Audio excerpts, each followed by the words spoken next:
పంత నానేది గారు వెళ్తే బాగుంటుంది మేడం గారు.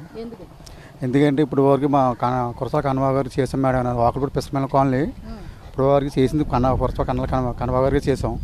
అయితే మొన్న వర్షాల్లో మా పిసమేల కాలనీ మొత్తం మునిగిపోయింది మేడం గారు. మునిగిపోతే వీళ్ళు ఎవరు పట్టించుకోవట్లేదు మేడం గారు. పంత నానేజీ గారికి ఫోన్ కొడితే సార్లా మా ఊరు మునిగిపోయింది, మాకు కనీసం ఇంట్లో అడిగి కూడా బయట పెట్టలేకపోతున్నాం సార్, పిల్లలు తినడానికి కూడా ఆహారం లేదు సార్ అంటే ఒక ఫోన్ కొట్టిన 10 నిమిషాలు వచ్చాడు మేడం గారు.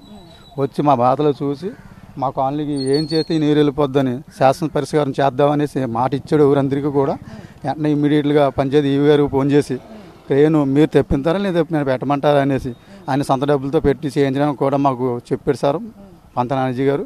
నేను ప్రసాద్ గారు చిన్నారా గారు వీళ్ళందరూ కూడా దగ్గరుండి క్రేన్ కూడా తీసుకెళ్ళాలని రెడీ అయిపోయాం. ఆ రోజంతా అక్కడ ఉండి మేము క్రేన్ కోసం భోజనాలుగా మొహం కూడా బ్రష్ కూడా చేయకుండా అక్కడ ఉన్నాం మేడం గారు. చేసిన తర్వాత నానేజీ గారు క్రేన్ పంపేశారు. పంచాయతీకి ఫోన్ చేశారు కదా సార్ నానేజీ గారు. పంచాయతీ ఈవీ గారు వాళ్ళు స్పందించి